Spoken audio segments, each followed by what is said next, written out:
Anda telah mengunduh podcast yang dipaparkan oleh Pendeta Dr. Erastus Sabdono ini dari truth.id/voice. Selamat mendengarkan podcast ini. Bapak, Ibu, dan saudara-saudara yang terkasih di dalam Tuhan. Kebenaran saat ini berjudul Iman yang Kokoh. Saudara-saudara, pada umumnya kita berpikir kalau orang cakap dalam hal-hal doktrinal, maka imannya kokoh. Padahal, pengetahuan tentang doktrin yang dimiliki seseorang itu belum tentu membuat iman seseorang itu kokoh. Ya, seseorang dikatakan memiliki iman yang kokoh apabila kesalehannya memancar, kesuciannya tampak, kehidupannya tidak melukai orang, tetapi memberkati orang. Hidupnya memancarkan kepribadian yang agung, yaitu kepribadian Allah Bapa sendiri.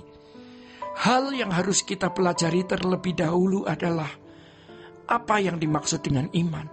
Ya, iman adalah penurutan terhadap kehendak Allah. Ya, maka jika doktrin yang dimilikinya benar, ia harus mengaplikasikannya dalam hidup sehari-hari. Dengan kata lain, doktrin yang benar pasti memiliki implikasi, bukan hanya di ruang kuliah atau di dalam gereja, namun di dalam hidup keseharian kita. Artinya, ada tuntutan untuk dilakukan, ada keterkaitan dengan etika yang harus dikenakan atau moral yang harus digerar di dalam hidup. Saudara-saudara, jadi apabila suatu doktrin hanya menjawab masalah logika, harus diragukan apakah itu doktrin yang benar atau tidak. Alkitab harus bertemu dengan tindakan nyata, ya. Jadi saudara-saudara, yang melegalisir kebenaran itu murni atau tidak bukanlah pandangan para teolog, bahkan bukan keputusan konsili, tetapi harus Alkitab. Selanjutnya kebenaran itu harus dibuktikan, ya, melalui perilaku yang real, perilaku yang nyata. Dan terkait dengan hal ini, setelah kita mempelajari kebenaran-kebenaran melalui proses, akhirnya kita tiba di satu titik, yaitu kita menemukan harga mengikut Tuhan Yesus, yaitu harganya adalah segenap hidup kita. Saudara-saudara, karena begitu beratnya harga yang harus dibayar, begitu beratnya syarat yang harus dipenuhi dan dihidupi, terkadang gereja menghindar. Dan tanpa disadari terjadi penyimpangan di dalam kurun waktu ratusan tahun. Salah satu kompensasinya adalah kehidupan Kristen dijawab dengan uraian doktrinal. Doktrin harus ada memang, tetapi harus memiliki implikasi konkret. Harus ada implikasinya, harus ada penerapannya, apapun doktrin tersebut. Saudara-saudara, gereja mengalami kemerosotan iman yang luar biasa. Kekristenan yang sejati makin tahun makin lenyap. Orang-orang Kristen hidup di dalam kewajaran. Tuhan Yesus berkata di Lukas 14 ayatnya yang ke-33, tiap-tiap orang di antara kamu yang tidak melepaskan dirinya dari segala miliknya tidak dapat menjadi muridku. Apa arti melepaskan dirinya dari segala miliknya? Ya, artinya kalau kita mau jiwa kita selamat, kita harus rela kehilangan dunia ini. Ya, harus rela kehilangan dunia ini. Ya. Itu harga dari melepaskan segala sesuatu.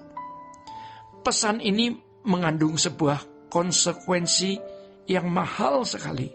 Ya. Bahwa mengikut Tuhan Yesus itu harus melepaskan segala kesenangan, sehingga kesenangan kita hanya menyenangkan Tuhan. Kurang dari itu tidak layak. Saudara-saudara, ironis ya, banyak orang menganggap ini berlebihan.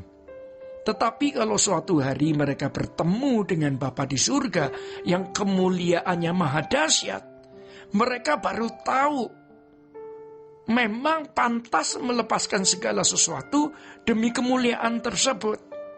Ya, namun mereka sudah terlambat. Ya. Di ayat yang lain Tuhan Yesus juga berkata senada, yaitu di Matius 6 ayat 19 sampai 20. Jangan kumpulkan harta di bumi. Jadi kalau kita studi, bersekolah, bekerja, itu bukan karena kita mau mengumpulkan harta di bumi. Tentu ini terkait dengan 1 Timotius 6 ayat 7 sampai 8. Ya. Karena kita tidak membawa sesuatu apapun. Kita juga nanti akan pergi tidak membawa suatu apapun. Asal ada makanan dan pakaian cukup.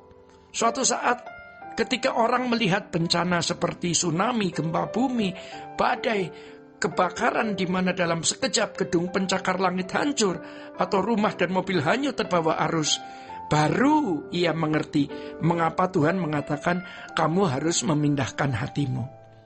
Ya, kita harus memindahkan hati kita di kerajaan surga. Hati kita tidak boleh terikat di bumi ini.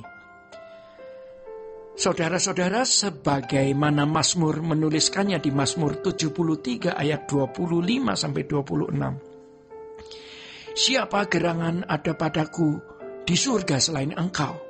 Selain Engkau, tidak ada yang kuingini di bumi ini. Sekalipun dagingku dan hatiku habis lenyap, gunung batuku dan bagianku tetaplah Allah selama-lamanya. Ayat ini mencerminkan orang yang telah memindahkan hatinya di surga. Mereka telah memikirkan perkara-perkara yang di atas, seperti yang diungkapkan di dalam Kolose 3 ayat 1 sampai 3. Pikirkan perkara yang di atas, bukan di bumi ini. Ini adalah standar, ya. Maka kita harus memilih Tuhan senantiasa. Dan untuk memilih Dia, kita harus berkenan, ya. Maka dari itu sekarang kita harus bersedia bahwa ikut Tuhan Yesus itu harus benar-benar menjadi miskin. Kalau tidak miskin tidak bisa. Maksudnya, sebanyak apapun harta yang dimiliki, kita tidak berhak memilikinya. Karena semua harus dipakai untuk kepentingan Tuhan.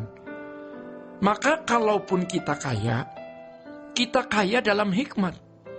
Kaya dalam pengertian akan kebenaran. Dalam kualitas hidup seperti yang Bapa inginkan. Yaitu sempurna seperti Bapa atau serupa dengan Yesus. Saudara-saudara, hanya orang yang telah memindahkan hatinya di kerajaan surga, yang memiliki kematian yang bermartabat. Demikian kebenaran saat ini. Tuhan Yesus memberkati. Sola Gracia. Untuk berlangganan renungan harian dalam bentuk cetak, silakan hubungi Truth Literatur di nomor telepon 0878 7870 7000. Untuk mendapatkan CD khotbah, MP3 renungan Truth, dan CD album lagu produksi Sola Gracia, Anda dapat menghubungi di hari dan jam kerja di nomor telepon 021 638 60953. Tuhan Yesus memberkati. Sola Gracia.